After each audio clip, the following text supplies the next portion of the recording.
Ah.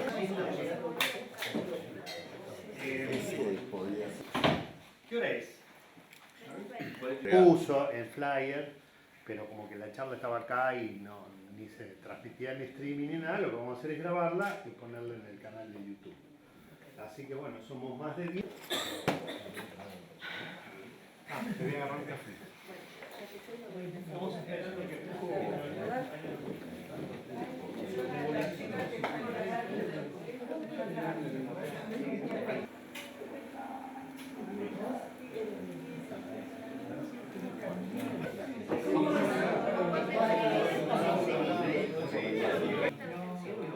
algunos compañeros están llegando, pero vamos a ver. Bueno, buenos mediodías. Como venimos haciendo en la Comisión de Derechos Humanos, una parte tiene que ver con memoria, verdad, justicia, los cursos que estuvimos dando específicos sobre derechos humanos.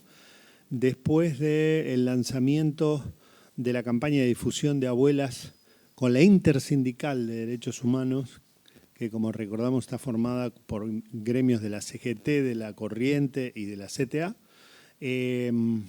Bueno, a partir de ahí se van a hacer nietos, con la total apoyo de abuelas, pero bueno, las cuidan porque hay que cuidarles la salud mucho. Largaron 3 o 4 charlas que tienen que ver con la problemática de los niños desaparecidos, de los niños apropiados y toda esta cuestión, que la primera iba a ser, creo que el 21 de mayo, si no me equivoco, y se levantó por todos los acontecimientos de Jujuy. Pero la idea es que vayamos a las 3 charlas. Nos falta ir como final del curso de Adriana Taboada. Nos falta la parte final, que es asistir a un juicio por lesa humanidad. Y aparte estamos dando, aproximados a las elecciones, estamos abriendo un espacio enteramente político, si bien le pusimos al flyer el derecho de los trabajadores a la política. Sí, esto lo sabemos desde hace mucho tiempo, pero bueno, era una excusa como para que el compañero Jorge Elbaum, que es licenciado en Sociología, doctor en Ciencias Económicas y además el presidente del Llamamiento Judío Argentino, abriera el juego con un contexto internacional, latinoamericano, y después nos metiéramos de lleno en la cuestión política. Te damos la bienvenida, es un gusto para nosotros. Brevemente, como me dijiste que tenés tiempo, así que voy a hablar media hora sobre la historia del gremio. No, la idea es que vos sepas que el nacimiento simbólico, y lo sabés seguramente, de la televisión argentina tuvo que ver con Yankelevich y los locos de la terraza, que el 17 de octubre de 1951, en el Día de la Lealtad, hicieron la primera transmisión de televisión en la Argentina. Cuentan que el hijo de él, que finalmente falleció, era un tipo muy interesado en las cuestiones tecnológicas y ya tenía relaciones con los Estados Unidos y el nacimiento de la televisión abierta, e insistió mucho a su padre. Y su padre, como promesa, cumplió, se conectó con Evita, porque él estaba relacionado al mundo del espectáculo. Evita había sido actriz y se conocían, y Evita dijo, vamos para adelante, y así nació esa transmisión.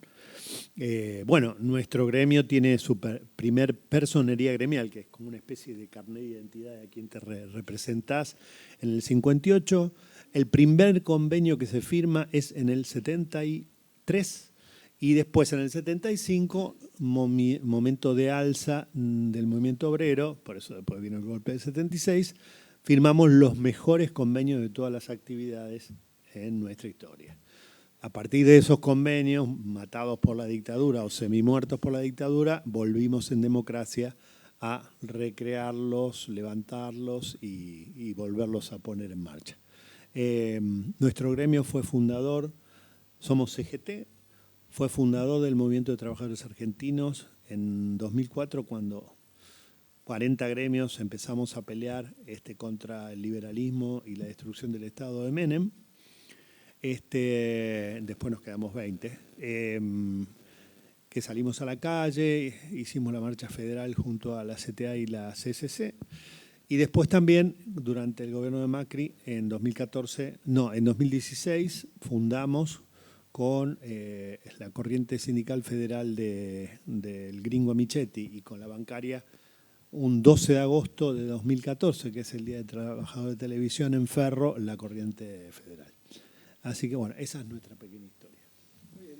En principio una corrección. En principio una pequeña corrección. Ya no soy el presidente, fui el presidente del llamamiento. Hoy es otro compañerazo, formo parte del Consejo Directivo. Es una institución que nació obviamente en las antípodas de la derecha de la comunidad judía argentina, enfrentada fuertemente a la DAIA, que responde obviamente a los intereses básicamente de la Embajada de Israel y de una derecha que obviamente tiene un posicionamiento represivo, colonial y criminal en Israel que nosotros denunciamos y combatimos. Eso digo simplemente en relación específicamente al llamamiento. Ahora bien, más allá de los títulos, etcétera, yo empecé en la militancia política en el colegio secundario a los 15 años en el colegio Carlos Pellegrini, y ese es mi mayor título de nobleza y lo va a ser hasta que me muera. Todo el resto fue una necesidad imperiosa que tiene el mercado académico de juntar papelitos. Entonces, estudié periodismo primero en el Instituto Grafotécnico, un lugar en la dictadura que funcionaba más o menos, era el único lugar para estudiar periodismo en aquella época. Después hice la licenciatura en Sociología, el profesorado en Sociología, hice el doctorado en Ciencias Económicas y trabajo en una cosa hace muchos años en el mundo académico. Estoy cumpliendo ahora 38 años de profesor en ingeniería, en una materia que se llama Tecnología, Ingeniería y Sociedad, de la cual soy profesor titular concursado, que es así como una buena herramienta para jubilarse en algún momento.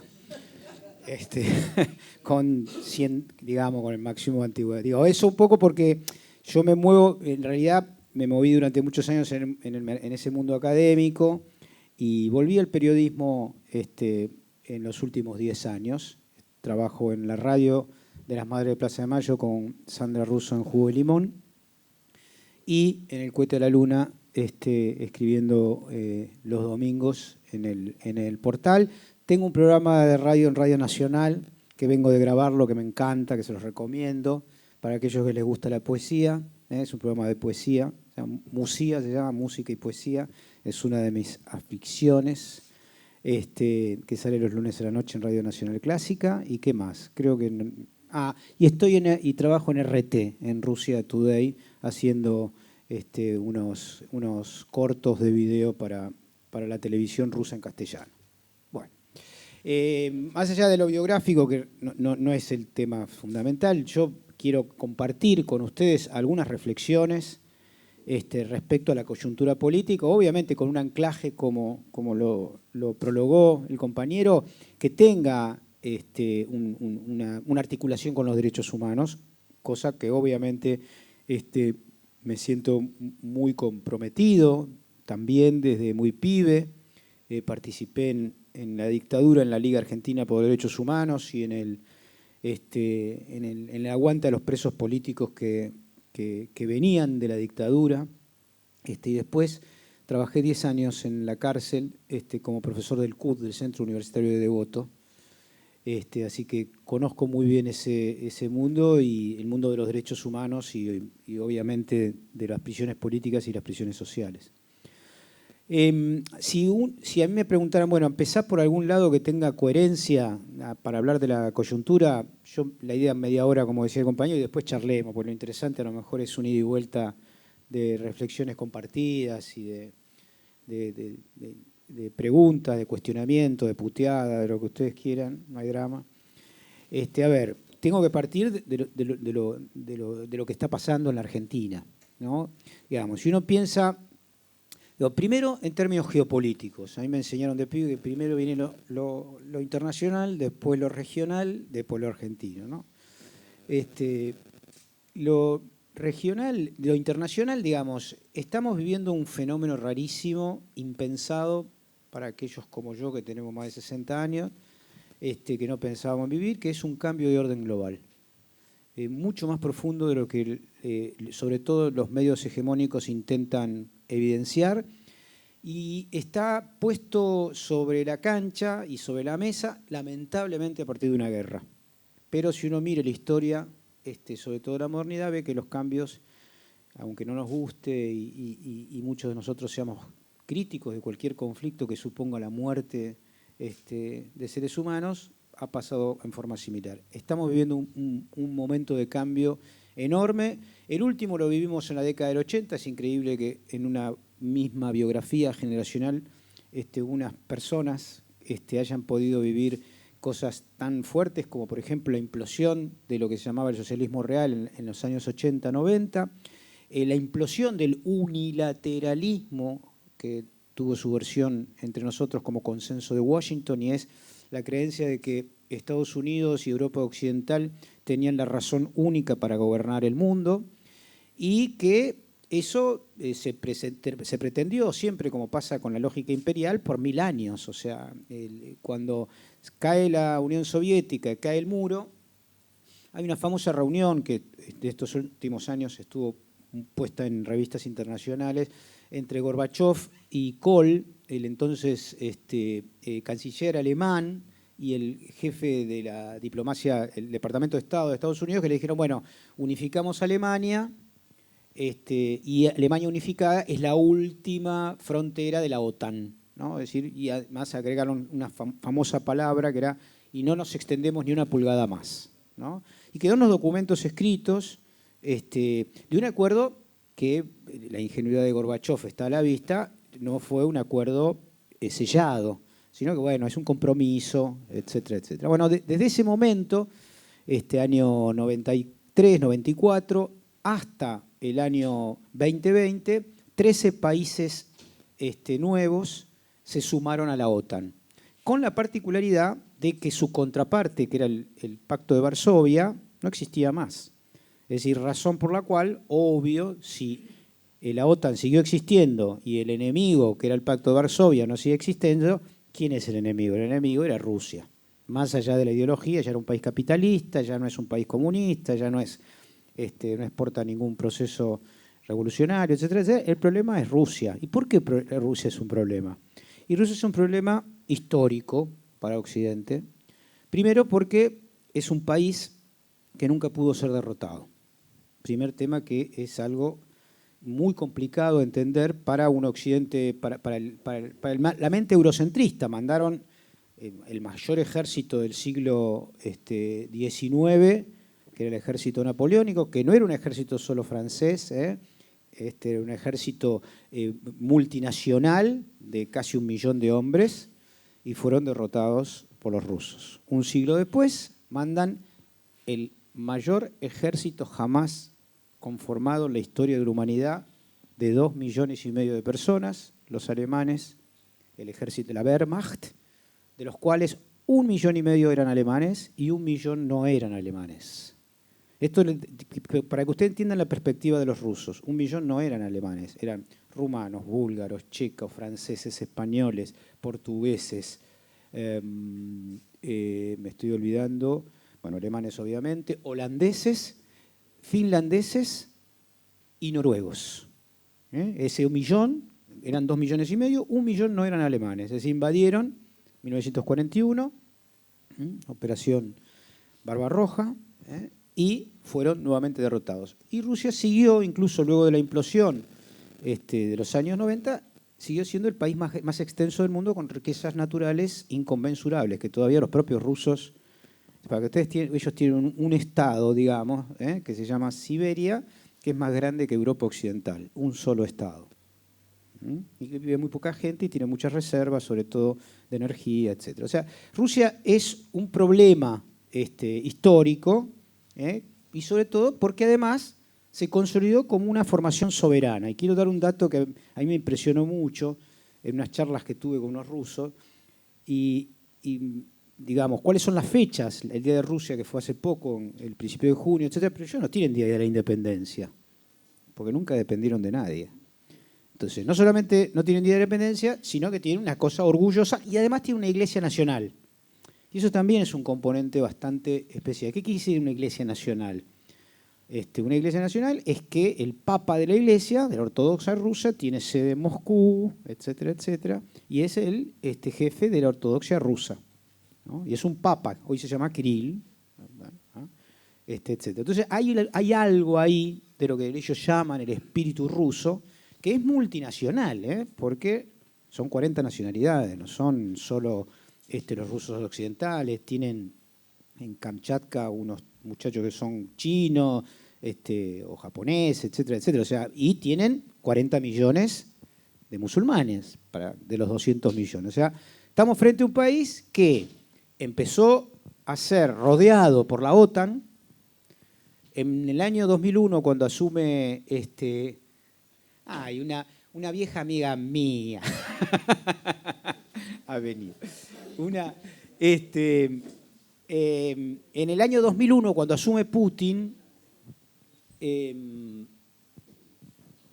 Putin inicia tratativas con la OTAN y en el 2004 propone integrarse a la OTAN. Claro, pues dice, ¿por qué si nosotros no somos ya un desafío ideológico? Disolvimos en el año 96 el Pacto de Varsovia, acéptenos como miembro de la OTAN, total, si no... Por supuesto le dijeron que no. Ahí quedó claro que la OTAN existía solamente para rodear a Rusia y tratar de fragmentarla y quedarse con alguno de sus pedazos, o sobre todo, y acá viene el tema del consenso de Washington y de los años de los 90, que el neoliberalismo tiene como enemigo fundamental la soberanía. Todos los países soberanos son el enemigo del neoliberalismo. ¿Por qué? Porque el neoliberalismo necesita la desregulación financiera y necesita estados que no sean capaces de poner límite a esa circulación del dinero en distintas formas de velocidad, ¿no? Entonces, todo país soberano, no importa de la ideología que tenga, sea China, Rusia, Cuba, Corea, no importa, es un desafío a la lógica neocolonial, unilateral de Europa Occidental, del atlantismo, vamos a decir, porque el concepto es el atlantismo, es en realidad el Atlántico Norte como centro que une Europa Occidental y Estados Unidos como centro del poder global. Es decir, a mí me da mucha gracia porque muchos hablan de la civilización occidental, de Europa como... Esta es una nota a pie de página. Bueno, la realidad es que si uno es riguroso en términos históricos, eso que llama, o sea, no ha existido en la historia de la humanidad zona más salvaje, genocida y destructiva de la humanidad que Europa Occidental y Estados Unidos. No ha existido. Es el lugar donde nació, donde fueron las guerras mundiales, donde se hicieron las guerras mundiales. Todos los genocidios del mundo nacieron en Europa, los de África, los de América, lo de los pueblos originarios, lo de los turcos, etc. O sea, no hay genocidio.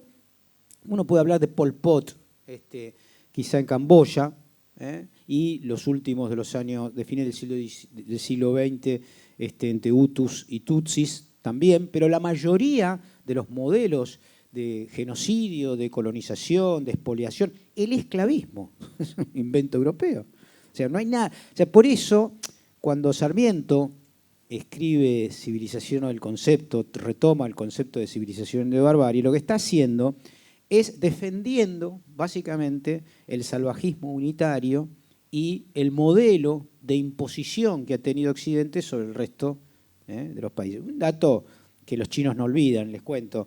Cuando en el siglo XIX China decidió limitar la producción de cáñamo para que su propia población no sea adicta a la heroína, producto que en realidad la producción la manejaba el Reino Unido, que tenía colonias en el sur de China. Bueno, hubo una guerra. El Reino Unido dijo, de ninguna manera vamos a permitir que ese negocio se nos vaya de las manos, es nuestro, nuestras plantaciones, etcétera, etcétera, y vamos a ir produciendo heroína. La guerra de la heroína. La guerra del opio de la heroína. Entonces, digo, eso es Europa. Digamos, no hay que creerle a los discursos bien pensantes que hoy están en la Argentina, porque los representantes de la civilización es la derecha de nuestro país. Ellos son obviamente los señores atildados, civilizados, etcétera, que son capaces de reprimir pueblos originarios en Jujuy en nombre de sus necesidades de la producción y de la extracción del litio o de la extensión de los campos para el cannabis medicinal del hijo de Gerardo Morales. Entonces vuelvo para atrás. Primero, entender que ese atlantismo, ese centro de la humanidad que se configura a partir del siglo XV, básicamente de lo que nosotros llamamos los estados nacionales, estamos viviendo su crisis y con una velocidad enorme. Voy a dar algunos datos para que ustedes tengan una idea el tamaño de la crisis. El G7, que son los países de Europa más importantes de Europa Occidental, más Japón y Estados Unidos y Canadá, al día de hoy tiene un Producto Bruto que es el 31% de toda la humanidad. 31% de la humanidad. Los BRICS, Brasil, Rusia, India, China y Sudáfrica, tienen el 32% del Producto Bruto de la humanidad. Por primera vez en los últimos 2.500 años, porque antes, en algún momento, hace 2.500 años, China era la primera potencia comercial y productiva de la humanidad.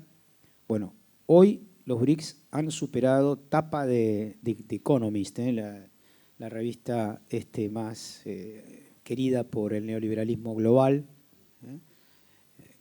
ha pasado por primera vez, y eso es un costo enorme. Y esta es la razón fundamental por la que hoy hay una guerra híbrida en todas las formas, los chinos lo llaman guerra total, una guerra híbrida para evitar que esto se siga consolidando. ¿Cómo se consolida? Primero, hoy por hoy Estados Unidos sigue siendo, en términos de país único, comparado con otros países, con China por ejemplo, la primera economía del mundo, ¿sí? Versus China, que es la segunda, pero con algunos aditamentos que es imprescindible entender.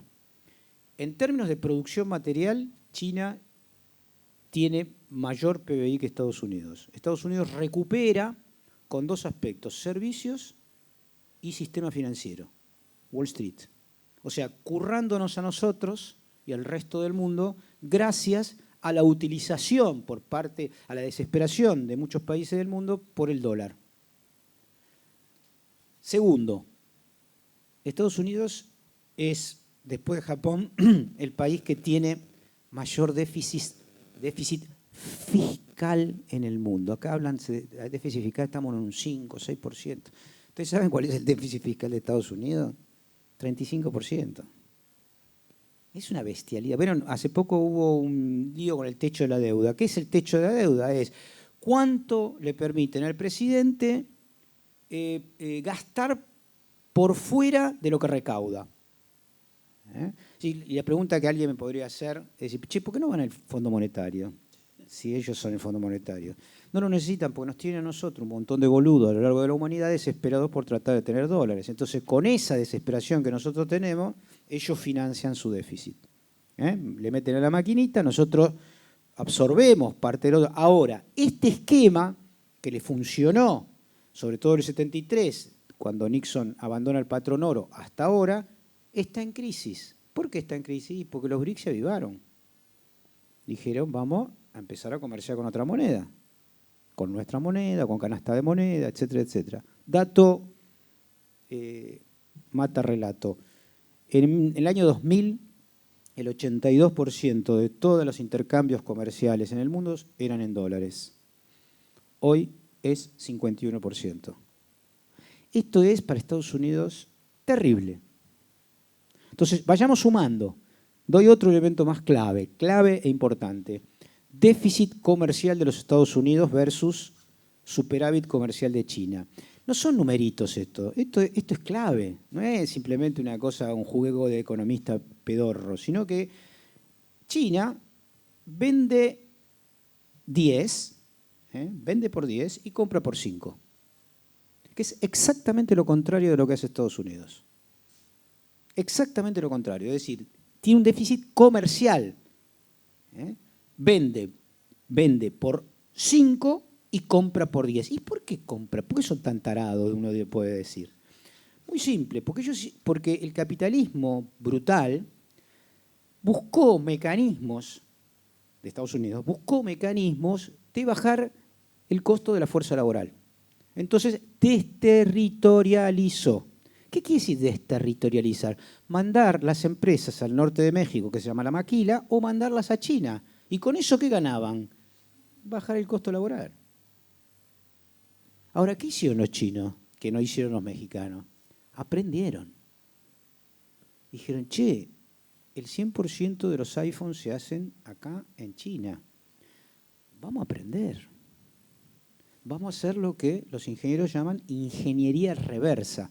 Vamos a desarmar el iPhone y vamos a ver cómo lo hacen. O vamos a meter, o vamos a comprar a algún ingeniero chino que está ahí adentro y le vamos a pedir que nos ayude a hacer un teléfono similar o mejor al iPhone. Y lo hicieron. Se llama Huawei. Y lo hicieron enfrente, en la ciudad, enfrente de iPhone. ¿Y qué hicieron eso? Patentaron herramientas. Por ejemplo, ¿qué? El 5G. Y está desesperado Estados Unidos con eso, porque eso es la frontera de la tecnología. Ese es el negocio.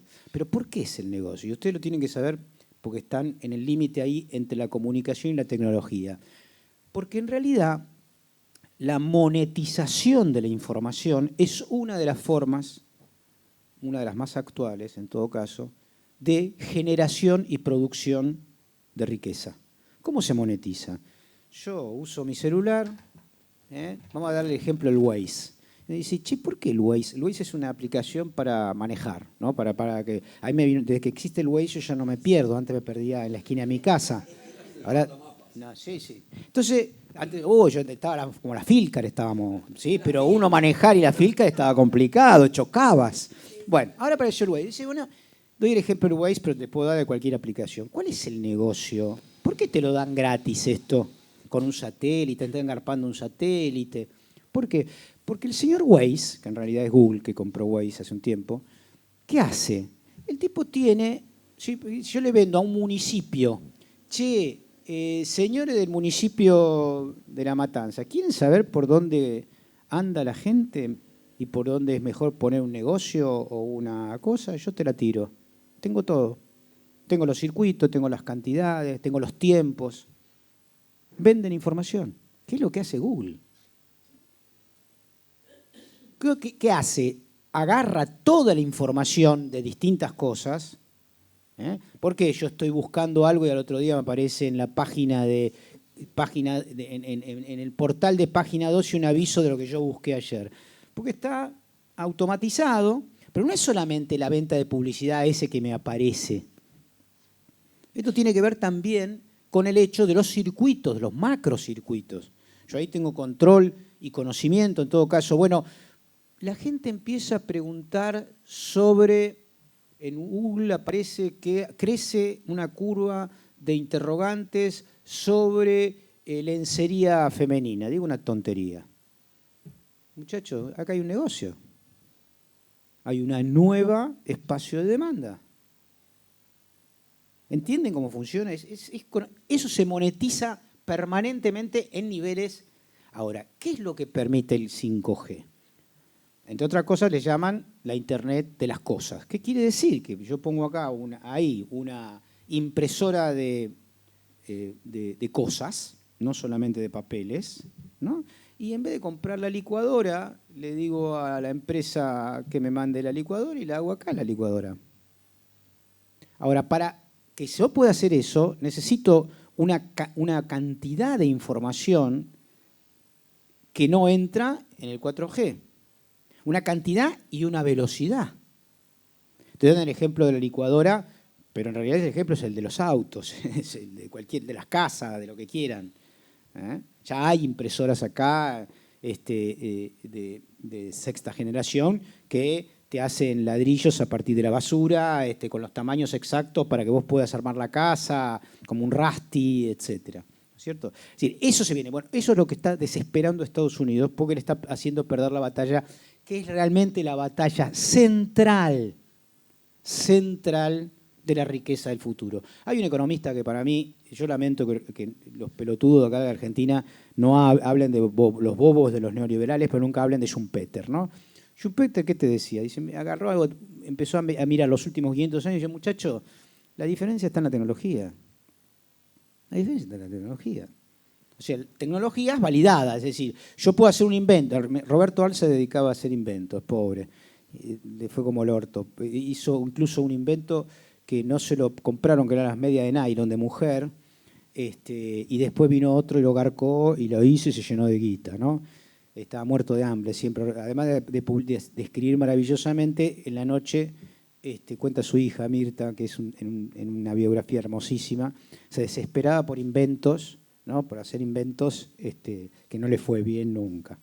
Se cagaba de hambre, por supuesto, como muchos periodistas de principio de siglo. Pero, bueno, el tema es el invento que funciona, eso genera, obviamente, una puja por la demanda y por los espacios materiales. Yo, ¿por qué estoy haciendo este panorama? Porque lo que quiero, ¿cuál es mi hipótesis? Mi conjetura, y no solamente la mía, no estoy inventando nada, digo, estoy sumándome a una conjetura de que, muchacho, está cambiando desde el atlantismo al polo euroasiático el poder global. Y esto es una oportunidad enorme y maravillosa para América Latina y para África. ¿Por qué? Porque nosotros hemos sufrido genocidios, golpes, colonialismos, sometimiento, endeudamiento, fondo monetario, etcétera, etcétera, sobre todo de Estados Unidos.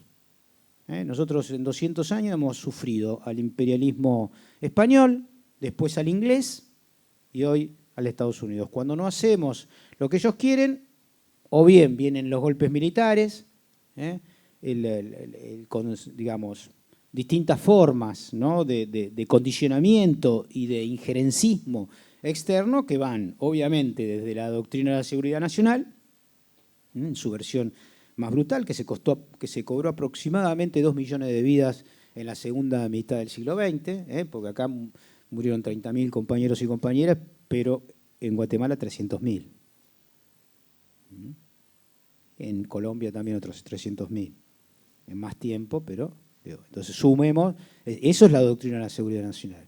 Y hoy por hoy, el lawfare, digamos, la criminalización de la política, y el endeudamiento como mecanismo histórico, que lo sabía bien Rivadavia en 1820, etcétera, etcétera, de cómo lograr una política propia utilizando el endeudamiento externo, una política que le interesaba en aquel momento a los unitarios y hoy le interesa a los macristas, para lograr una política por condicionamientos externos. Cuando vos tenés endeudamiento, tenés que hacer lo que dice el Fondo Monetario, y el Fondo Monetario ¿qué quiere? Y no quiere que vos te industrialices, quiere que siga siendo un país primarizado, quiere que seas un país extractivista, quiere ser un país que no haya mucha clase obrera, porque la clase obrera es muy peligrosa porque tiende a sindicalizarse, y que no compitas con ellos, por supuesto. No se te ocurra hacer satélites o misiles o qué sé yo. ¿Recuerdan ustedes la historia del misil Cóndor? Que más allá de discusiones, era una tecnología de punta en la década del 90 y bueno, Estados Unidos le pidió a Menem que lo baje y lo bajó. se desarticuló. Porque implicaba, obviamente, una capacidad que no es solamente bélica, que es también vinculada, obviamente, a lo satelital, etcétera, ¿no? Muy bien, entonces este es el marco. Está cambiando el foco del poder mundial y permite mayor autonomía a muchos países. Y esto lo estamos viendo hoy. Piensen, un socio histórico, pero así, no socio, un sometido a Estados Unidos como Arabia Saudita, empieza a comerciar con China en yuanes, se junta en Moscú para hacer la paz con Irán, que es su enemigo histórico, no solamente político, sino hasta religioso, entre sunitas y chiitas. Es decir, está cambiando de una manera... Ahora, ese cambio tiene una expresión bélica militar en el sentido más brutal, que es lo de Ucrania, ¿no? Cuando Rusia le pide que entre a la OTAN, le dicen que no, y siguen sumando países, cada vez que se suma un país, Rusia dice, pero ustedes nos están rodeando, nosotros no atacamos a nadie, ¿no? no llevamos nuestras armas más cerca de ustedes siempre cada vez más cerca de nosotros. Y la última fue la de Ucrania, que lo advirtieron, si quieren llevar. Y el desafío más terrible para los rusos es el golpe militar del año 2014.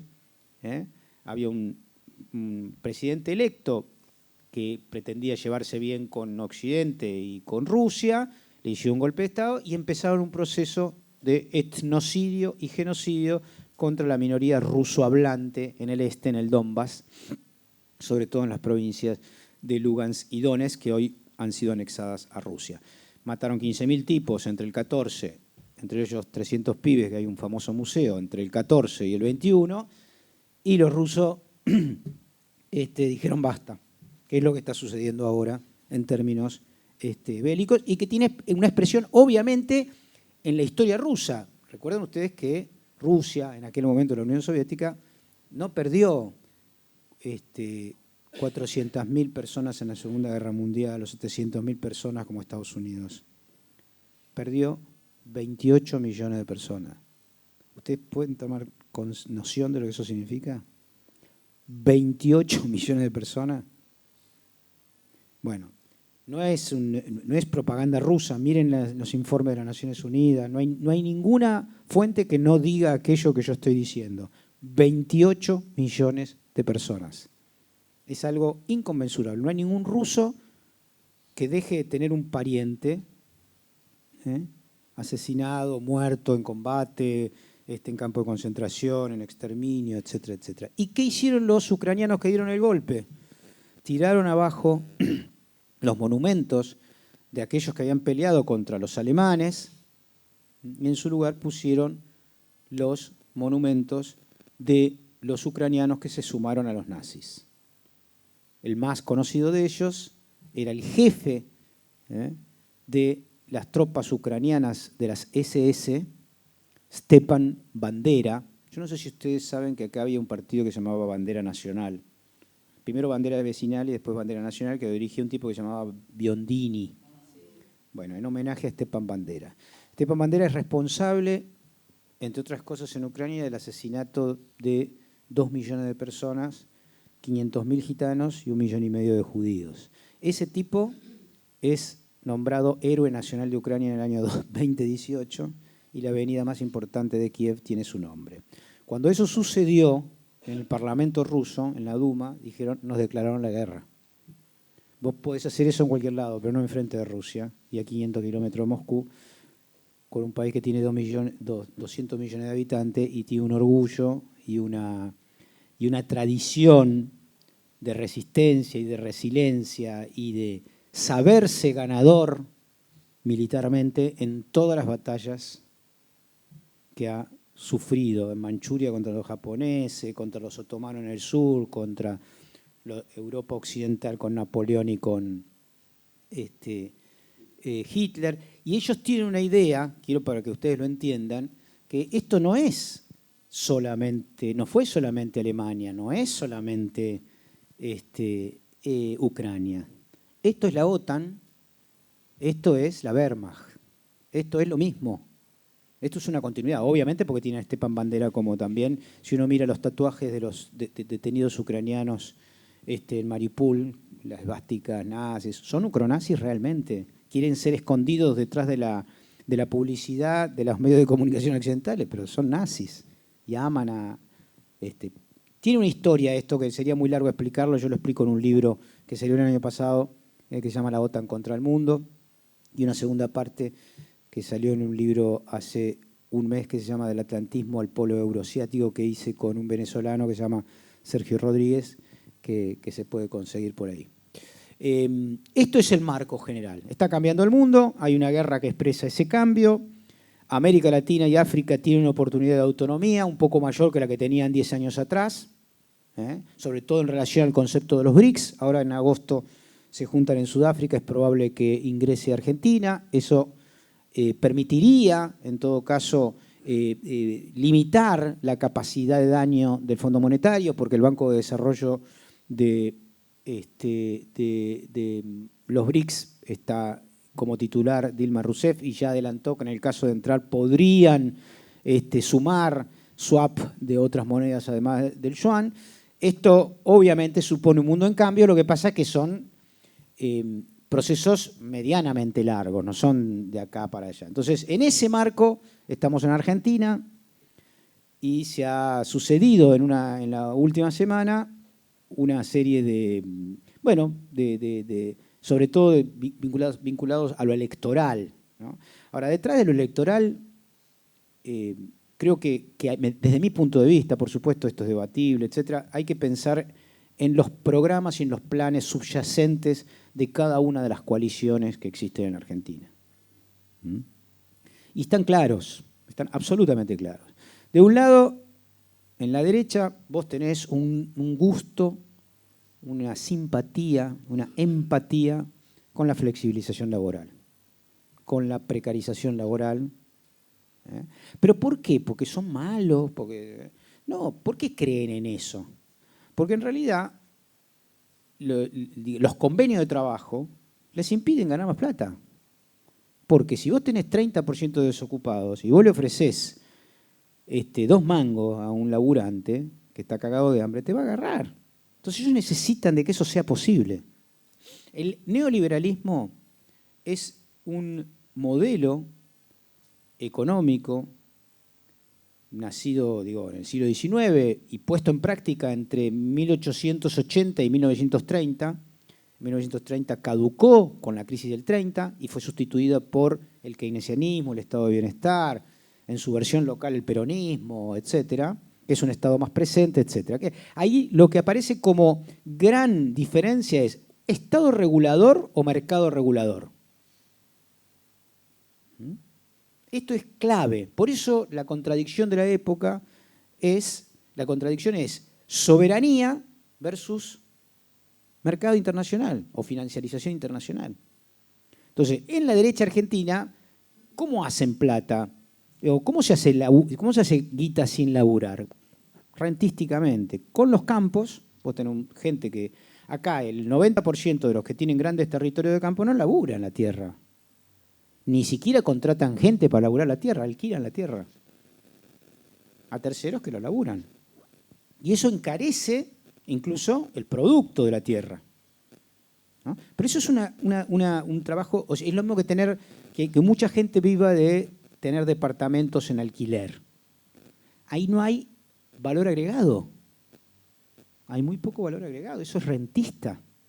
En una sociedad productiva, vos orientás hacia lo productivo y desalentás la renta, el rentismo. Porque si no tenés un montón de gente que no labura y que vive sin laburar. Ahora, si vos legitimás el mundo del no laburo, que es lo que hace el neoliberalismo, y cuestionás o criticás a los laburantes, diciéndoles que se abroquelan para defender convenio de trabajo, etcétera, etcétera, bueno, ahí tenés la oposición de fondo de la derecha en nuestro país versus un arco amplio, es verdad, y contradictorio, etcétera, etcétera, de lo que llamaremos vulgarmente campo nacional y popular. Voy a meterme en algo probablemente más polémico. Hoy, Unión por la Patria incluye, sin duda, a actores políticos que cuestionan fuertemente el neoliberalismo. Ahora, no todos los que están dentro de Unión por la Patria son convencidos de la necesidad de una soberanía estatal, de una vinculación internacional con los BRICS, de una limitación al injerencismo de Estados Unidos, de una malvinización de una cultura nacional.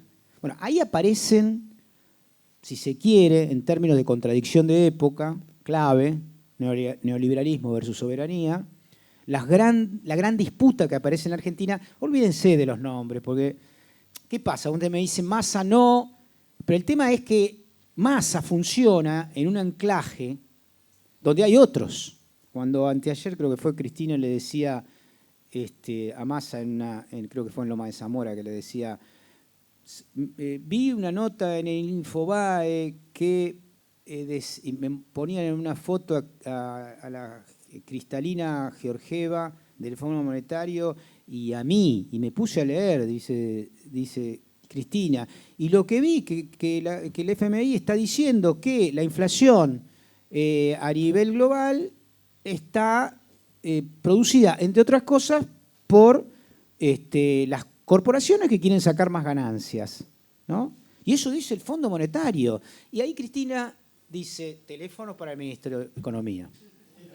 Eso, más allá de la gestualidad o el chiste, etcétera, etcétera, es un anuncio de que por lo menos al interior de esta alianza hay alguien que, sea Cristina o cualquiera, o Máximo o Axel, no, yo digo, el tema no es quedarse tanto en los nombres, sino entender cómo juegan los actores, ¿no?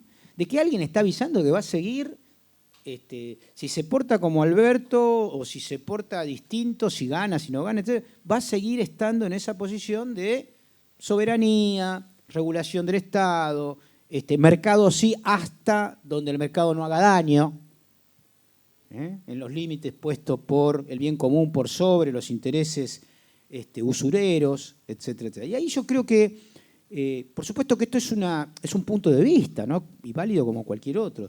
Yo creo que la contradicción de la época, que es soberanía versus mercado, tiene una expresión mayoritaria en esta contradicción electoral que aparece hoy. No porque, y quiero insistir con esto para que no me malinterpreten, no porque todos los que estén en Unión por la Patria sean garantía de un modelo de regulación estatal estricto, de una autonomía creciente frente a Estados Unidos, de una construcción de una cultura nacional, de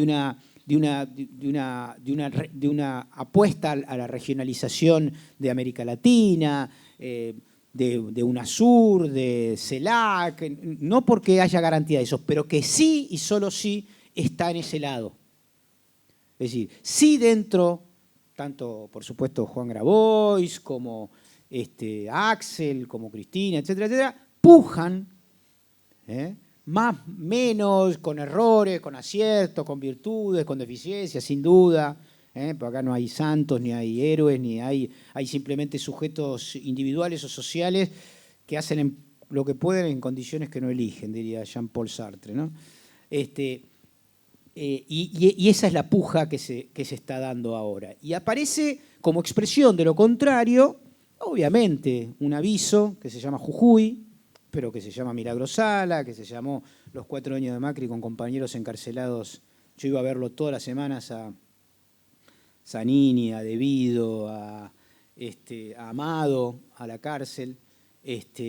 Y bueno, y eso es la expresión de lo que ellos son, ¿no? Que es, digamos, depositar en el ámbito jurídico, que lo tienen cooptado en términos cuasi familiares, de oligarquía feudal y de nobleza histórica, es decir, judicializar la política en vez de llevar la discusión política a la sociedad y que la sociedad... ¿Por qué ellos no dicen realmente? Bueno, nosotros, algunos así, tipo como Milei, digamos, o Bullrich, empiezan a decir, ¿no? Ayer escuchaba a un bobo que antes bailaba, que es candidato no sé qué, decir, Parlasur, decir, no, bueno, el ajuste hay que permitirlo. ¿Por qué hay que la palabra ajuste está mal? ¿No? Porque no lo pagás vos, porque lo pagan los pobres. ¿No? Maximiliano Guerra, exactamente. Entonces, que vivió toda su vida del ámbito público, que es el Colón, pero bueno, y que era empleado del Estado, mal que mal era empleado del Estado, absolutamente. Después eso le permitió un trampolín para ir a bailar a otros lados, pero digo, termino con esto para empezar en todo caso unas preguntas y diálogos. Creo que estamos en un momento de cambio muy importante, muy auspicioso, que yo voy a decir algo muy, muy provocador. Rusia está poniendo nuevamente el cuerpo para un cambio de orden global. A mí me merece el más absoluto homenaje a ese esfuerzo, porque lo que están defendiendo no es solo su soberanía, sino la posibilidad de que los estados sean soberanos frente al unilateralismo brutal, descarnado, neocolonial de los Estados Unidos. Seguimos en todo caso con las preguntas. Gracias.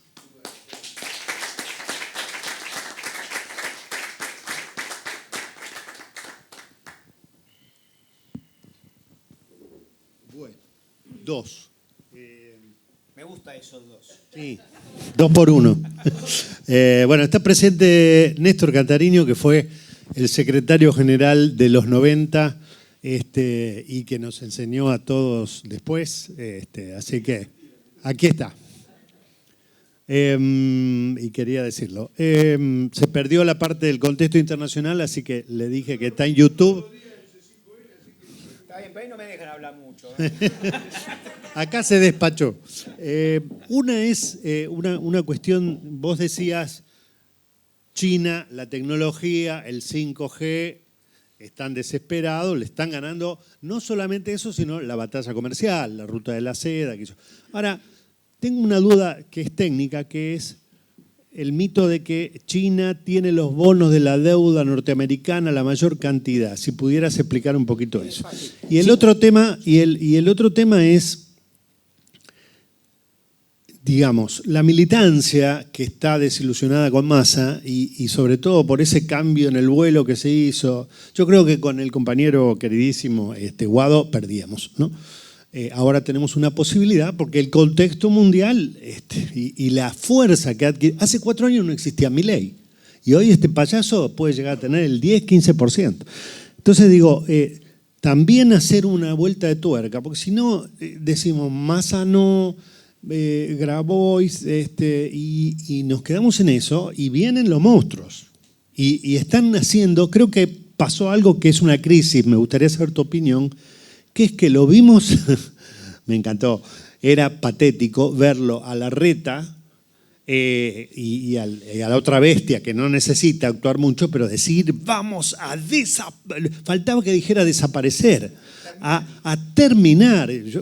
A mí me jode que no salga uno de nosotros y decir, ¿qué significa terminar? Matarlos, pero me gustarían las dos cuestiones. Bueno, te cuento, tuve una primicia, estoy trabajando sobre eso para la nota del domingo del cohete, terminar.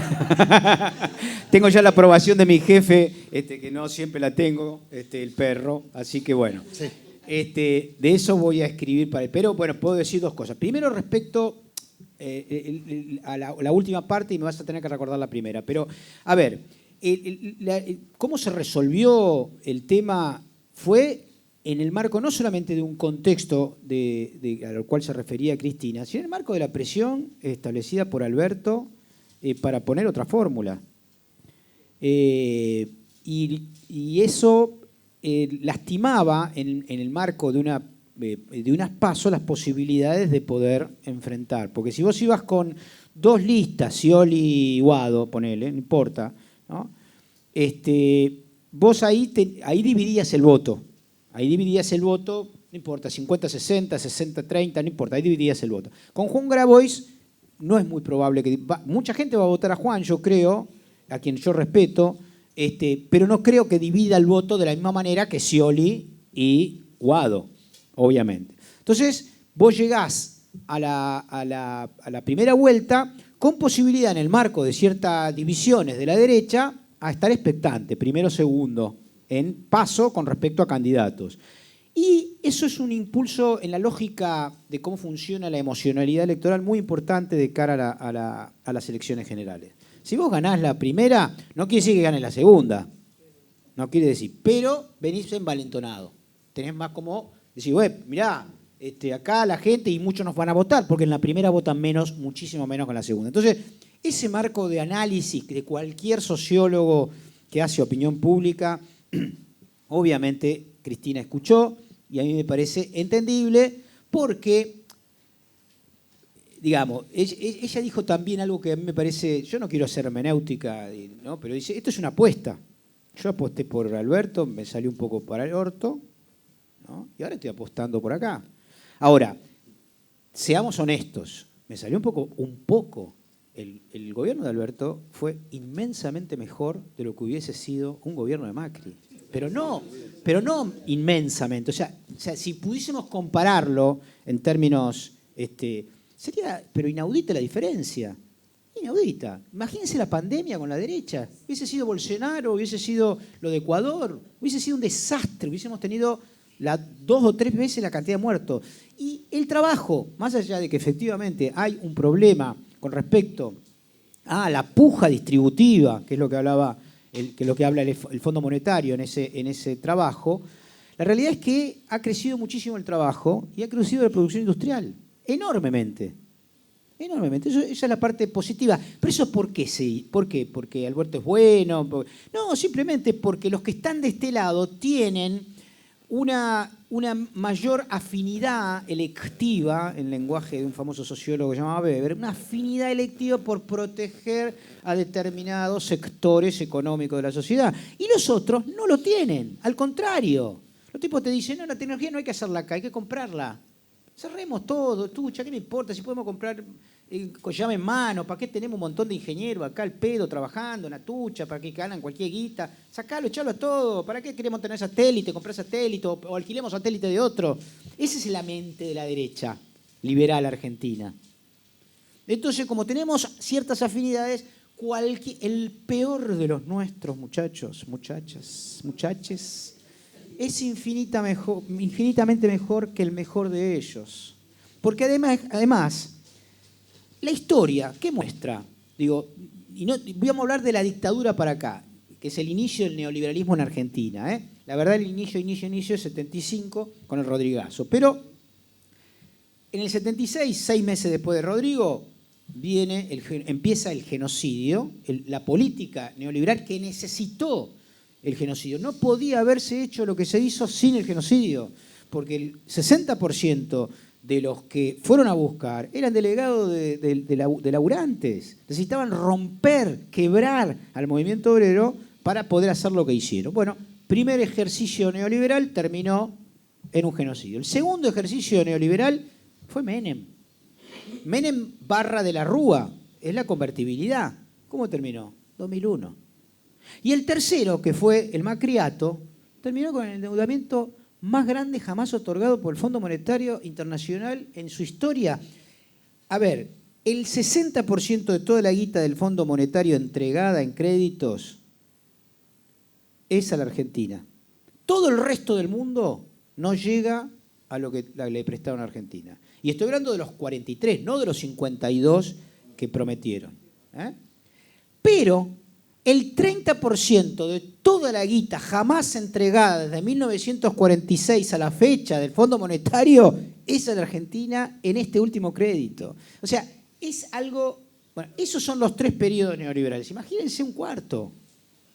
Cuando ya te están diciendo nos equivocamos con los globos y lo que se necesita acá son balas. Lo dijo Carrió en un sincericidio, pero porque es una mina que está un poco pirada, pero los locos, igual que los relojes parados, pueden decir 2 veces por día la hora exacta. ¿No? Crimen de lesa humanidad.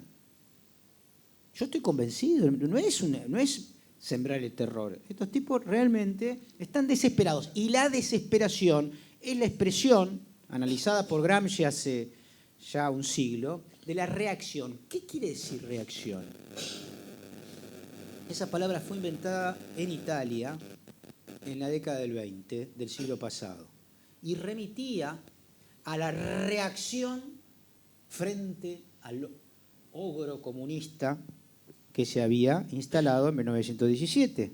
Entonces la reacción, los reaccionarios respondían a eso y ahí nació un muchacho como Mussolini, un reaccionario que reaccionaba ante el poder obrero, metió en cana a uno de los dirigentes que había sido su colega, ¿no? El Partido Socialista, que era Antonio Gramsci.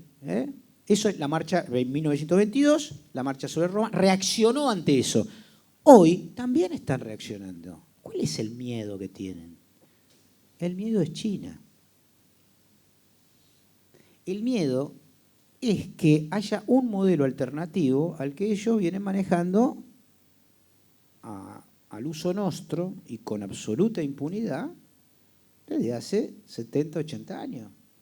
Están, y como siempre se dice, cuando alguien está medio desesperado, puede llegar a ser, digamos, muy cruel. ¿Qué pasó acá en el año 76? ¿A qué le tenían miedo? A la subversión. A la subversión, a los partidos políticos militares, a los militantes, a las militantes. Al movimiento obrero, y vinculado con esto último. Porque no hay cosa más peligrosa que partidos políticos militares vinculados al movimiento obrero. O sea, eso era un terror de la derecha y lo fueron a buscar en la lógica cruel que manejan, asesorados en Panamá, por los franceses, etcétera, etcétera, ¿no? Entonces, la realidad es que frente al escenario hay que tratar de ganar. Y esto, yo creo que en estos días sobre todo, yo tengo hijos grandes, pero esto de la frustración adolescente, ¿no? Bueno, muchachos, tramitemos la frustración, esto no es un juego, acá estamos jugando cosas en serio, esto no es para enojarse, no es que, ay, me traicionaron, no pusieron al candidato que yo quería. No, acá esto va en serio. Esto lo que hay que hacer es, a ver, dentro de lo que hay, ¿de qué lado no me van a matar? Estoy siendo un poco provocador, pero ¿de qué lado tengo posibilidad de discutir? ¿De qué lado voy a poder putear a Massa, en todo caso, porque voy a tener en esa alianza algún socio? Del otro lado, vamos a estar... Yo ya compré fósforos, por si acaso, digo, pero vamos a estar... Y sí, ¿qué vamos a estar? ¿Dónde vamos a estar? Pero los muertos los ponemos siempre nosotros. Ese es el problema. Entonces, digo, creo que hay que procesar rápido la frustración de no tener como candidato a Cristina, de no tener como candidato a alguien que exprese claramente lo que ella es, y tratar de dar pelea, porque al dar pelea, la pelea continúa. De la otra es otro tipo de pelea, ¿eh? Por supuesto que va a haber que darla, la hemos dado, el pueblo la ha dado, acá sucedió un 17 de octubre, acá sucedió un 2001, pero siempre los muertos, como yo decía recién, los pone el pueblo, ¿no? Entonces hay que tratar de entrar en andariveles de pelea que sean más aptos y más civilizados, que es lo que te plantea la derecha. Y, bueno, después de esto, la pregunta que te dice, pero es lo de los bonos de la deuda china. Sí. China tenía, y se fue desprendiendo, tenía aproximadamente hasta hace 3 años casi el 45% de todos los bonos. ¿Qué son bonos? Primero me gusta explicar porque todos los países, digo, las empresas para financiarse hacen papelitos que se llaman acciones. Bueno, las acciones de los países se llaman bonos.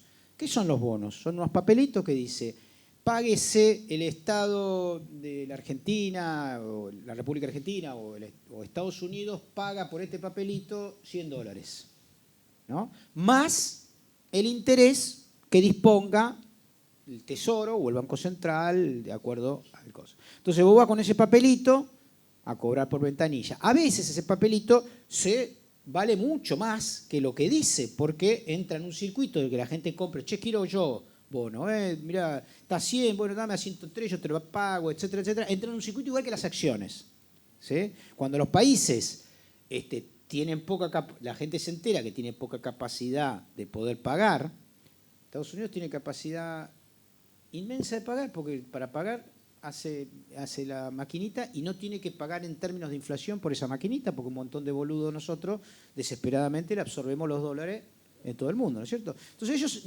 los bonos de ellos siempre valen, ¿no? No como los nuestros, que a veces se cotizan al 30, 40, 50, 60, 70% de su valor, porque la gente dice, no, esto no van a poder pagar porque no tienen dólares, porque los bonos que hacemos son en dólares, no son en pesos, ¿no?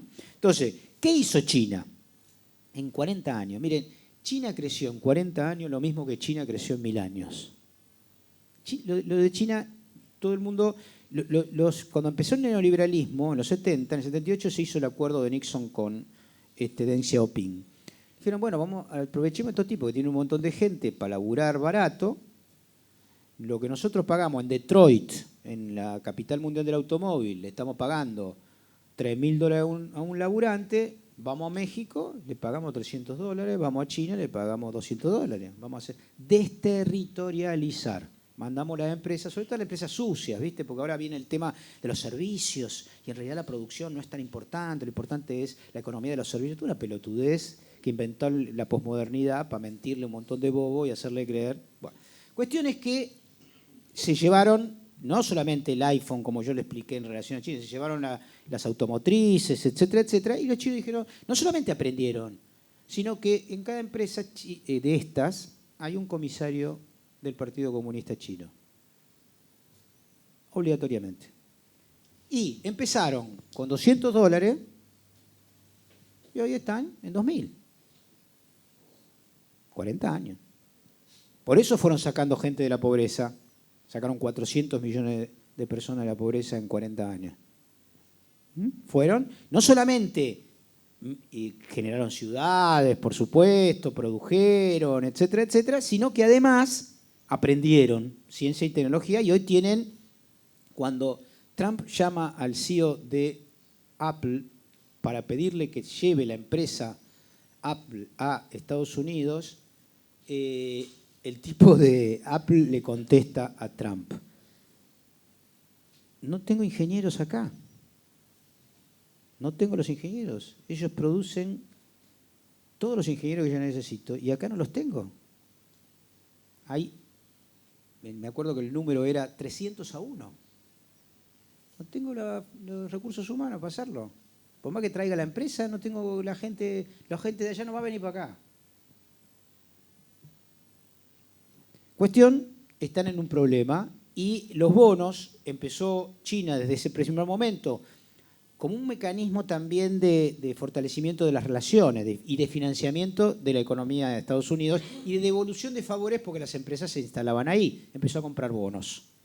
Hace 3 años tenía el 38% de todos los bonos y hoy está teniendo el 18% aproximadamente. Se empezó a tirarlos. Esa es una de las razones por las cuales apareció un poco de inflación en los Estados Unidos y es otra de las razones de la guerra que tiene Estados Unidos contra China, que no es Taiwán.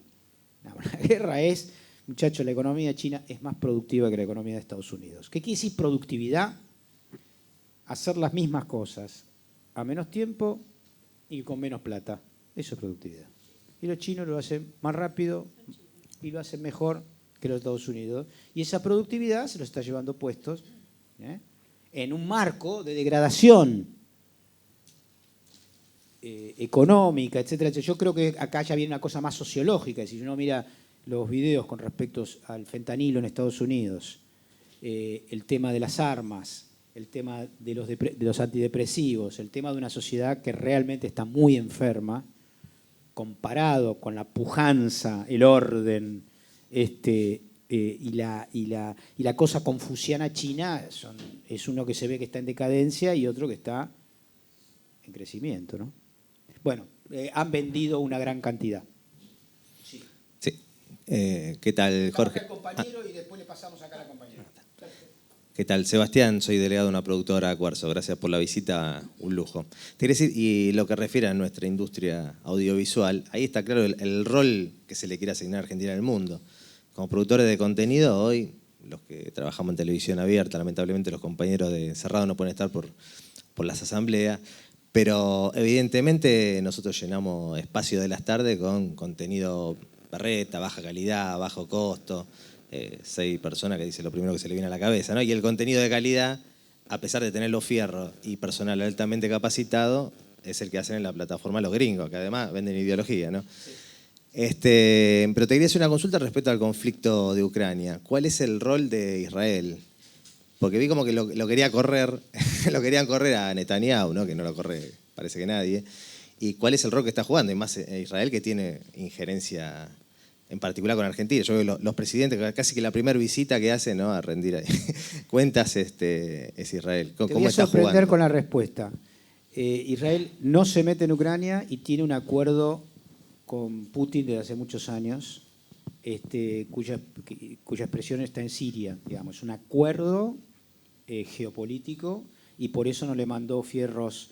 Hay una tecnología de mierda que hizo Israel que se llama la cúpula de acero, que es un mecanismo para bombardear misiles que vienen del aire y es muy eficaz, se lo quieren comprar mucho, se lo quiso comprar Ucrania, con dinero de Estados Unidos le dijeron que no, porque Putin rompe el acuerdo en Siria, que supone, básicamente, el acuerdo supone un control de Hezbollah, que es una organización libanesa, político-militar, que está en el gobierno por un lado, pero al mismo tiempo tiene soldados y fierros muy importante. Entonces, para decírtelo brutalmente, Rusia deja que bombardee Israel a Hezbollah, y lo hace habitualmente, pese a que la única base que tiene Rusia por fuera en el Mediterráneo es en Siria. Es la única base que tiene el Mediterráneo, que es en Siria. Y está instalado ahí y es un acuerdo que sabe todo el mundo, ¿no? No es que yo estoy inventando, ¿no? Es un acuerdo, tiene algunas razones hasta político-culturales, porque hay 1,5 millones de rusos viviendo en Israel. Cuando implosionó la Unión Soviética, muchos judíos rusos se fueron a Israel, y incluso algunos amigos personales de Putin. Esto es razones que sabe, digamos. De hecho, Putin, bueno, a ver, Putin tenía un hermano que murió de hambre en el sitio de Leningrado. Putin no había nacido. Murió a los 3 años, está en una tumba común a la cual Putin lleva flores anualmente, porque Leningrado tuvo un sitio de 587 días, casi 2 años, y ahí murió 1.300.000 personas de hambre. Y uno de ellos fue el hermano, que hoy tendría 7 años más que, 8 años más que Putin, una cosa así.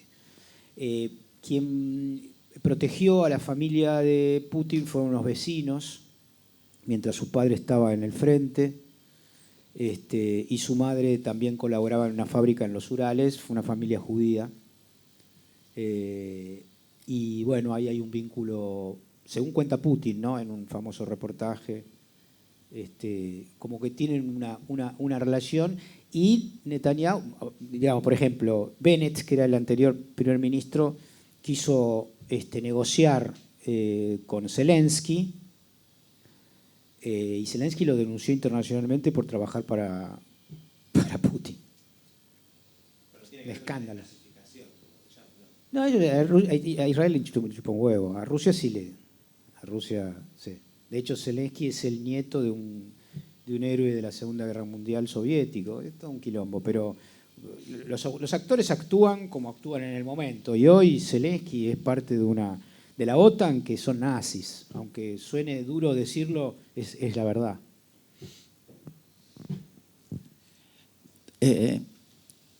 Jorge, yo tengo por ahí desmedidas esperanzas en que Argentina pueda entrar en los BRICS. No son desmedidas, ¿eh? No, ya hay un preacuerdo de que entra. Sí.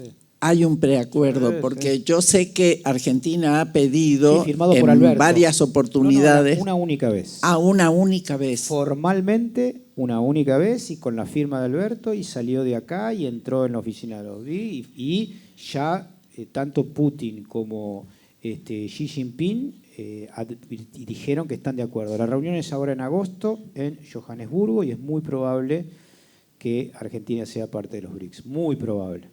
Y sería un golpe terrible para Estados Unidos. ¿Y eso qué panorama nos abre a nosotros? Un nivel superior de autonomía a seguir peleando, porque el monstruo de Estados Unidos no va de ninguna manera a relajarse, y te va a hacer la vida imposible, y te va a tratar de matar otra vez a Cristina, y va a hacer cualquier barbaridad, no tienen problema. Es una pelea, y las peleas nunca están decididas a priori, y los jugadores que juegan son jugadores muy poderosos, que además tienen socios locales. Acá, digamos, la derecha argentina sueña con vivir en Miami, y desprecia profundamente toda argentinidad que no sea la que vino de los barcos, esa pelotudez. Entonces esos tipos van a... bueno, eso es Larreta, eso es Bullrich, eso es Milei. El desprecio para ese modelo, y acá sobra el 60% de la población. Por eso es interesante, por ejemplo, lo de Formosa. Me parece muy interesante. Más allá de que algunos progres vean a un gobernador que gana 7 veces que viene de Guardia de Hierro como algo así. Bueno, no dijeron lo mismo nunca de Merkel, por ejemplo, que ganó 8 veces. Me parece que son síntomas interesantes y que, bueno, están dadas las condiciones para la pelea. Si nosotros ganamos las elecciones, vamos a poder seguir peleando de una manera. Si no, vamos, insisto, la pelea será de otra, mucho más dura, mucho más cruel, creo yo, con muchos compañeros perseguidos, presos nuevamente. Y ahora hay que construir la esperanza. La verdad es que es difícil, pero hay que construir la esperanza. Yo creo que la esperanza está en el marco también.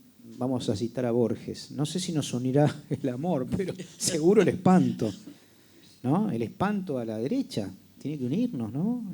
Porque realmente son... Y vienen, insisto, hay un cambio que es Bolsonaro, que es Trump, que es Vox en España, que es ¿cómo se llama? Katz, creo que se llama el chileno. O sea, hay algo que es Camacho en Bolivia, ¿no? Que es esta reacción desesperada frente a un mundo que se les viene, y en marco de ese mundo, esa reacción, siempre lo han hecho, han venido de huello. O sea, en la historia argentina hay un hecho fantástico para mí que es prólogo de todo, ¿no? Yo creo que el momento que acá un coronel del ejército de San Martín decide darle el voto a los indios y a los negros y a los mulatos, y que ese voto permitiese, un muchacho coronel de descendencia judía, decidiese que él fuese gobernador de la provincia de Buenos Aires, eso es insoportable. ¿Cómo le vas a dar el voto a un analfabeto? No, lo fusilaron. Otra cosa que te quería preguntar es, con respecto a la cuestión de las riquezas que se avisoran para la Argentina y la relación entre la distribución de esa riqueza, ¿cómo lo ves? El único que puede puede controlar la apropiación de la riqueza y de los recursos naturales en sus dos versiones. Hay una versión que tiene que ver con el medio ambiente. O sea, nosotros no podemos sacar riqueza de la tierra a costa de destruir la vida, digamos, ¿no? Por ejemplo, el litio, ¿no? Yo vengo a escribir con eso hace un tiempo, ya bastante. El litio, oro blanco, etcétera, etcétera, pero tiene formas de extracción que son depredatorias. Para sacar una tonelada se necesitan 50.000 litros de agua, ¿viste? Y en lugares donde no hay agua, o le sacás el agua a los que viven ahí, destruís el medio ambiente. Entonces hay que buscar formas tecnológicas que se están investigando para, en todo caso, no lastimar aquello que nos da la vida. Entonces ahí hay un tema del extractivismo que es un peligro. Y hay otro tema de en dónde queda. Ahora la tubería de acero sin costura de Techín, que va a llegar ahora para proveer gas, una de las dos, ¿no? Es un hecho enorme, o sea, nos va a permitir casi un ahorro entre 5.000 y 10.000 millones de dólares de importación de energía, es decir, una perspectiva extraordinaria. Estamos hablando de que en 2 años nosotros no solamente no vamos a... Nosotros ahora estamos importando promedio entre 5.000 y 7.000 millones de dólares de energía por año.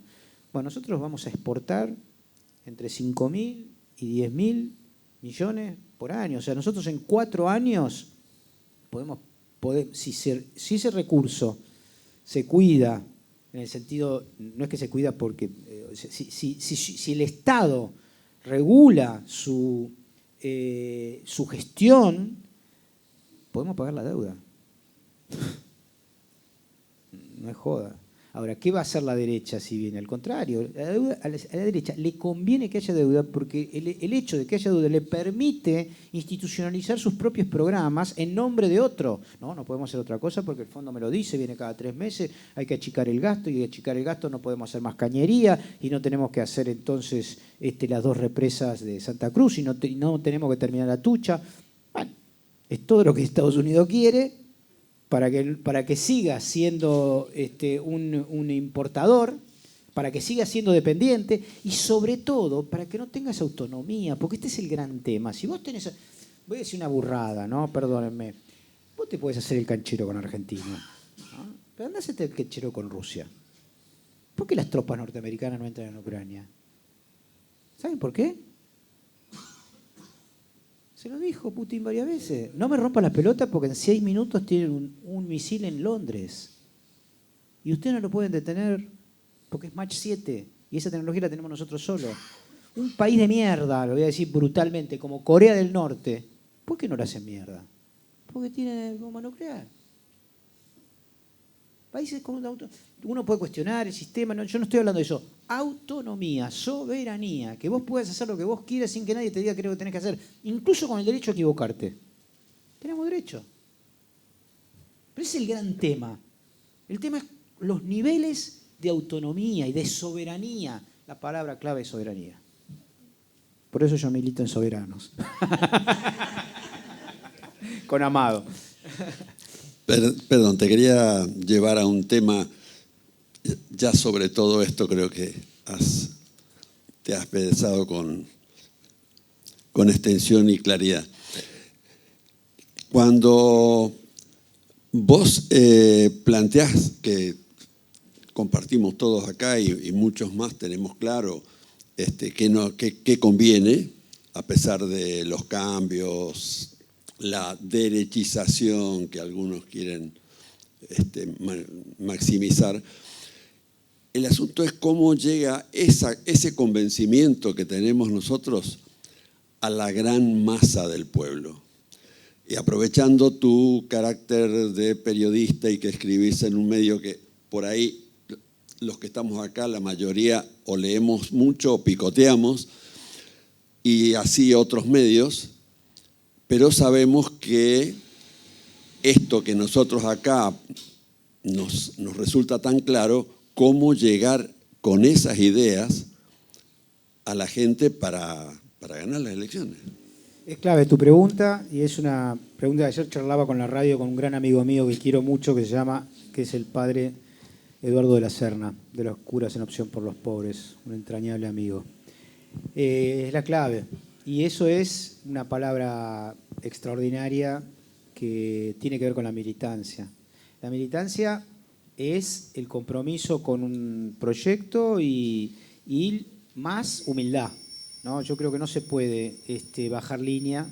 Creo que hay que compartir, que hay que trabajar, que hay que charlar, que hay que discutir y que hay que mostrar las dos caras de este futuro cercano. Pero en tu pregunta está la respuesta, me parece. Por supuesto que no está en estos ejercicios que hacemos endogámicos muchas veces, que nos leemos entre nosotros mismos y que sabemos que hablamos para una porción muy chiquita, es en dar el debate. Yo me acuerdo que me peleaba porque me decían, ¿cómo vos, que sos doctor, vas a crónica? Y a discutir con el pelotudo ese, ¿cómo se llama? El pelado Trabú. Me acuerdo que una vez hay que ir a todos lados, hay que dar el debate en todos lados. En el marco del discurso posible de cada lugar, por supuesto. Yo no hablo igual cuando voy a dar una clase de doctorado que cuando hablo con los amigos de mi hijo, que son una manga de atorrantes. Yo creo que hay que tener capacidad de poder compartir, digamos, en términos de interpelar al otro, de convocarlo en su momento, en su lugar, en lo que hace, desde cada lugar. Pero bueno, por supuesto que yo creo que ahí podría ser crítico con respecto a un elemento clave que diferencia a los pibes que militan hoy de los que militaban cuando yo era pibe, ¿no? Nosotros teníamos una bandera que yo reivindico mucho, que era algo así que se llamaba la formación de cuadros, que era sentarse a estudiar y discutir. Estudiar, leer, leíste, vamos. Y había ahí como una cosa que no era solamente intelectual, que era también moral, ¿no? Cierta cosa que yo reivindico ascética, ¿no? En el sentido de que la política no es un lugar para enriquecerse, no es un lugar para hacer negocio, para ponerse los zapatitos con punta, digo yo. Y bueno, y yo creo que es militar,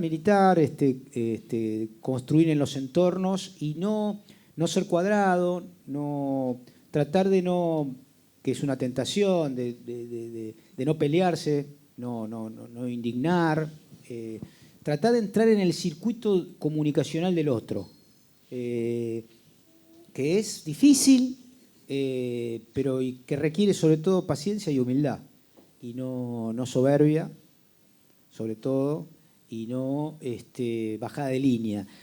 No estoy diciendo nada nuevo, esto es lo que nos enseñaron a muchos de los que empezamos yo a militar en el colegio secundario, con pibes maravillosos que reivindico como mis grandes profesores y que tenían 2 años más que yo. Pero bueno, eso, creo que hay que salir de los círculos de confort comunicacionales y hay que animarse yo siempre cuestioné eso, no hay que ir a ATN a darle lugar, no, hay que ir ahí y pelearse, hay que pelearse con respeto. Hace poco fue una mina, que es la candidata a presidenta de Uruguay, un cuadro político enorme, la Carolina, ahora me voy a acordar, que es la intendenta actual de Montevideo, ¿no? Y fue a ATN y es extraordinaria esa escena, es para enseñar en las escuelas de comunicación. Le pregunta, pero ¿los uruguayos vienen a comprar acá comida? No sé, quería que hable mal de la Argentina, ¿no? Y la Carolina le dice, eso no es un problema de ustedes, es un problema nuestro, un problema de Uruguay, que tienen que venir a comprar la comida acá. Y el periodista se queda patitieso. Sí, fue más preciso, yo lo escuché. Sí, fue extraordinario. Dijo, dice, el problema que tenemos, entonces el problema es nuestro, no de ustedes. Claro. Si lo nuestro, para poder comer barato, tiene que venir a Argentina, el problema es nuestro. Así es, y hubo un silencio del periodista extraordinario. Muchas gracias, dijo. Como diciendo, me recagaste, no sé cómo salir de esto, vamos al corte. Sí, bueno, hay que tener la lucidez, la tranquilidad, no hay que ir a putear, no hay que ir a hacer escenas de show, hay que simplemente tenerla, pero dar el debate, no tener miedo a eso. Yo creo que es clave, es un aprendizaje, por supuesto que es un aprendizaje. Yo, las primeras veces que iba a la tele, quien era mi compañera en ese momento, hoy no lo es, pero es mi amiga, Sandra Russo, me cagaba a pedo si tenía razón, porque me decía, mirá, en la tele tenés que hablar 2 minutos, decidí qué vas a decir antes y nada más. Y yo entraba, viste, a tratar de argumentar. No. Vos tenés que decir, en 2 minutos, lo máximo, sacarle el máximo jugo posible a ese minuto y medio. Y aprendí. Y bueno, se aprende. Pasa que hay que estar abierto a aprender y como es la lógica, obviamente, de cada lugar, ¿no? Y bueno, y eso es un aprendizaje que tenemos que hacer todos. Y hay que aprender a convencer. Y no se puede convencer creyendo que uno tiene el 100% de la verdad y el otro nada. Eso es una cagada. Creo que hay que saber aceptar la crítica, creo que hay que... En psicoanálisis se dice alojar, ¿no? Hay que alojar, hay que tener lugar para recibir lo que dice el otro y no repeler texto. No, eso no. Bueno, si eso no hay posibilidad de diálogo, es simplemente un rebote. Y vos venís a decirme lo que queréis, todo lo que digo yo no sirve para nada. No, bueno, hay que alojar, hay que tratar de ser, digamos, en ese proceso de intercambio y de humildad, tratar de recibir un poco cosas y entender desde el lugar desde donde se dicen. Exactamente. ¿Algún otro compañero quiere hacer preguntas? No, te decía, bueno, mil gracias. Mi nombre es Sebastián, también soy delegado del canal de aire de Telefe. La verdad que, como decía el general, el poder de persuasión ese, ¿no? Meterse en el debate. La mayoría de la población mundial son clase trabajadora, o sea, ahí es donde tenés que meterte en el debate, o sea, hay una parte que es el 1%, que son las clases dominantes, donde tienen los medios de producción, y el otro 99% es clase trabajadora. Entonces, ahí es donde tenés que meterte en el debate. Si escuchame una cosa, si de un lado te están proponiendo ajuste, reforma, recorte jubilatorio, recorte a las pensiones, y del otro lado te están diciendo que el lugar es por el desarrollo, para que crece la economía, crece el salario, entonces es cuestión de lógica nomás. Hay muchos casos, pasa en el entorno familiar o en el entorno de amigos, que mucho es para llevarte la contra, decir, no, ya viene el zurdo, ya viene el peronista diciendo que este modelo es un desastre. No, no, no. Hay un modelo que te propone quitarte y hay otro modelo que propone incluirte adentro del plan económico. Eso es la clave, pero la derecha tiene dos elementos claves de trabajo que hay que anotarlos y conceptualizarlos. Es una máquina de fragmentar a los pobres y a los laburantes. Entonces hace guerra de pobres contra pobres. Entonces el enemigo es el planero, el enemigo es el judío, el enemigo es el islámico, el enemigo es el mapuche, el enemigo es el gay, el enemigo son las mujeres, el enemigo... Eso es un mecanismo muy aceitado que tiene la derecha históricamente para fragmentar a los trabajadores, digamos, ¿no? Si cuando entra la insidia de que el enemigo está dentro, ahora es el kirchnerista el enemigo, eso es Goebbels puro. Si vos lográs separar al interior, quebrás el frente interno de ese 99% que vos tenés razón. No importa cuál sea, hoy será el kirchnerismo, ayer fueron los subversivos, anteayer son la madre de plaza, no importa cuál. Si vos lográs, si la derecha logra quebrar y lograr odios al interior de ese 99%, ya no es el 99%. Vos tenés 2,45 peleándose contra dos grupos peleándose, y después hay otro elemento. Primero la fragmentación y después el trabajo sobre el aspiracionismo, ¿no? Hacerle creer a los laburantes de que hay inferiores a ellos y que ellos pueden ser superiores a esos inferiores y se acercan a los superiores. Es decir, hacer un escalafón de decir, mira, si vos votás a Macri, inmediatamente se te ponen los ojos celestes. Y pasás a vivir en Barrio Parque o cerca. Es como un mecanismo, pero es una construcción, pero además hiper trabajada, hiper sabida. Es decir, hay que lograr que se jerarquice la sociedad. Hay un laburo muy típico de decir, el villero es aquel, pero si vos vivís en la villa, no, la villa empieza enfrente. Pero flaco, vivís acá, no seas cara dura. No, los villeros son ellos. ¿No? No, claro, exactamente.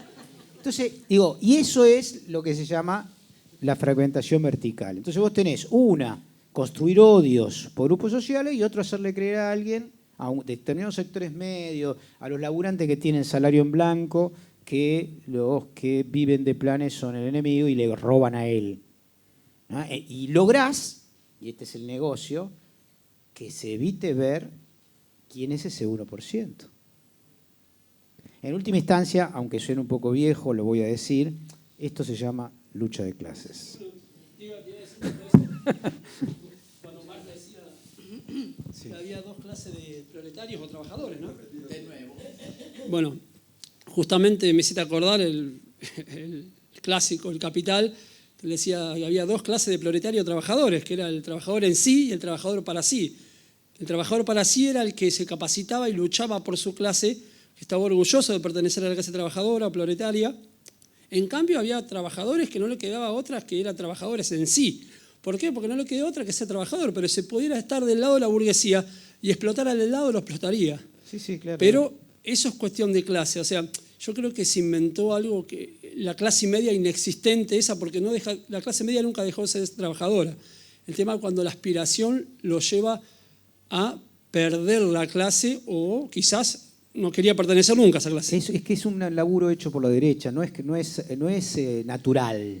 Hay un trabajo hecho para hacerle creer a un laburante que gana bien, que no tiene nada que ver con otro laburante que gana mal y que está más cerca del que no es laburante y vive de la explotación del trabajo ajeno.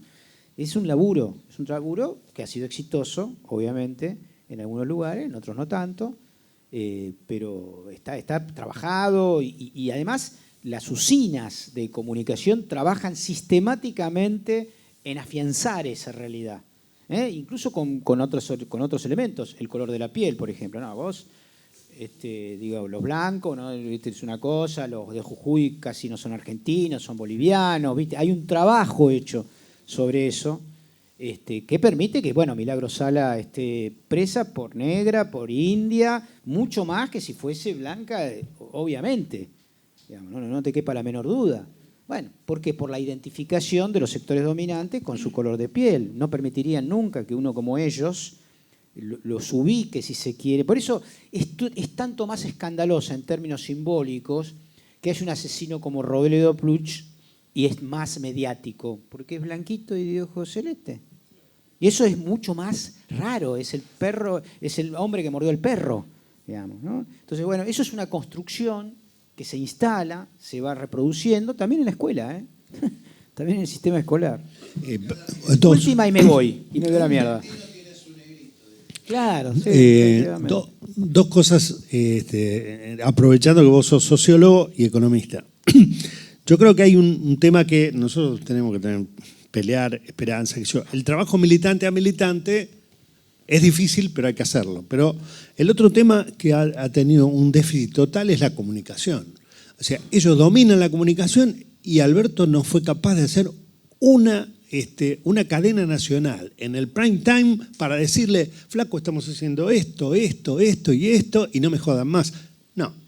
No lo quiere, es parte de, no sé, pero nos cagó con eso. Sí, hubo cagó, muchísimas cosas.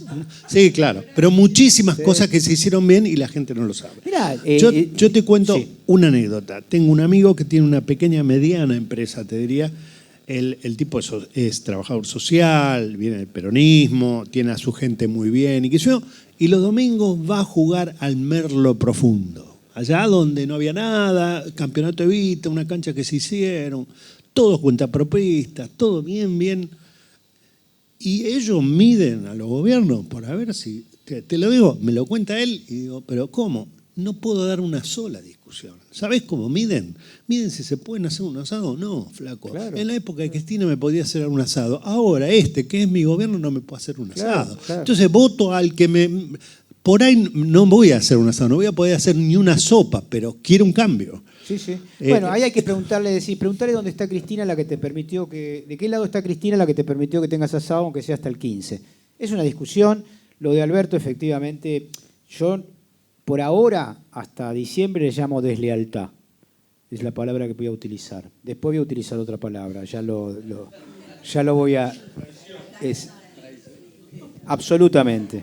Pero bueno, pero objetivamente, además, digamos, no quiero analizar eso porque, políticamente Alberto no existe más. Pero la realidad es que comunicacionalmente fue un desastre. Macri sustituyó parte de la ley audiovisual por un decreto. Lo mismo podría haber hecho...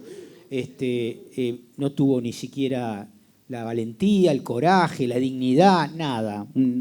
Desagradecido es la palabra más suave que se me ocurre en esta etapa hasta el 10 de diciembre. Pero, por supuesto que bueno, son los ARA, uno trabaja en condiciones que no elige. De la misma manera que uno nace en un mundo que no pidió nacer. Y bueno, y uno tiene que trabajar con eso, con lo que hay que laburar con lo que hay, con los límites, con los condicionamientos, incluso con las restricciones que vemos y con nuestras propias individuales o colectivas discapacidades que no tenemos. Yo me hubiese gustado y gente con la cual yo me formé, que el ascetismo político popular hubiese estado más presente entre los políticos populares de mi país. Siempre me hubiese gustado eso. Digamos, ¿no? Cierto desprecio por no digo por una vida digna, por supuesto, pero no hacer ostentación, ¿no? de los recursos obtenidos, incluso bien habidos, sino... bueno, y eso creo que juega también bastante en contra, ¿no? Que la militancia no es solamente un tema intelectual, es un tema moral. Y bueno, y ahí creo que hay que recuperar eso, que en realidad para mí son mis 30.000 compañeros y compañeras, ¿no? Indudablemente. Y Jorge, ahora ya con el diario del lunes, sabiendo, ¿no? Quizá los fracasos y la apatía que fue generando. ¿No crees que es un pecado del campo popular perder palabra como revolución, que termina siendo la revolución de la alegría, libertad, que son los libertarios? Cuando renunciamos a esas palabras, que no es el romanticismo que tenemos de los compañeros y compañeras de los 70, sino que es la épica que recuperamos. Yo creo que se la volví a escuchar a Hugo Chávez y después la retomaron los compañeros y compañeras latinoamericanos, ¿no? Pero es un pecado porque te las afana también la derecha, te la vacía de contenido y te las afana. Y tener miedo o ser moderado, digamos, o ser funcional. Eso vos sabés que es un gran tema porque mucha literatura e investigación muestra que hoy la rebeldía es de derecha, ¿no? Y eso es una pérdida, digamos. Si vos tenés un tipo que es un tarado mental como Milei, que vos te dejás gritar por Milei, es porque tu progresismo ha hecho desastres en tu cerebro. Vos no podés permitir que un energúmeno te levante la voz, no podés, porque nosotros sabemos gritar. Yo sé gritar. A mí me llegas a gritar, yo te grito. Yo trato de no gritar, vamos a hablar, charlamos. Ahora, si vos empezás y eso es lo que lamentablemente, esa vergüenza de la que vos, esa timoratez que el progresismo, lo digo un poco despectivamente, ¿no? Ha transitado, efectivamente, ¿no? Escúchame, la palabra libertad. Paul Eluard escribo la palabra libertad porque me están matando en las paredes de mi pueblo. Digamos, la palabra libertad era la palabra anarquista, los anarquistas le ponían libertad a sus hijas. Sí. Era la palabra de una palabra de combate frente al autoritarismo. Y estos tipos te afanan la palabra libertad. Liberación nacional. Liberación, ¿viste? Bueno, y yo creo, eso no es casual. Hay una cosa, mira, de la misma manera que empecé esta charla diciendo que el hecho de la civilización es una gran mentira, el hecho de la socialdemocracia que inunda las grandes cabezas, o muchas, no solo de Alberto, sino de muchos compañeros, es destructiva porque es mojigata, es imposibilitadora, es limitadora y no te permite transmitir esperanza, porque es básicamente burocrática. Hay una cosa de regulación de la política, de bueno, esto se hace con pedacitos y con consenso. No, la política tiene dos elementos. Lo definió un muchacho que se llama Maquiavelo hace 600 años. Coerción y consenso. Violencia y charla. No es solamente charla.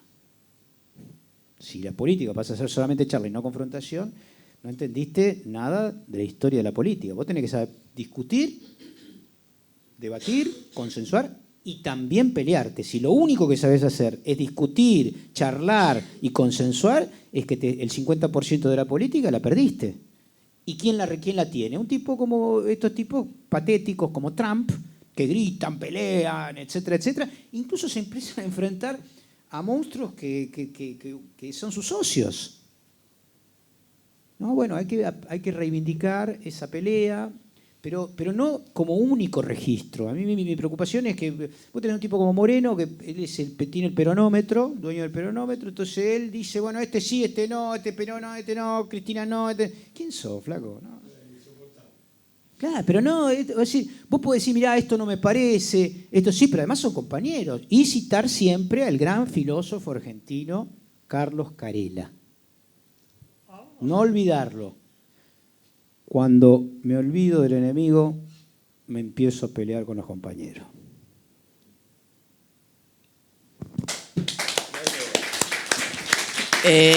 Jorge, nosotros terminamos siempre nuestros encuentros homenajeando a los 30.000. 30.000 compañeros desaparecidos, presente, ahora y siempre, ahora y siempre, ahora y siempre. Muchas gracias y vamos a hacer la foto. Vamos con la foto. Acá estamos. Acá en la foto nos falta ahí.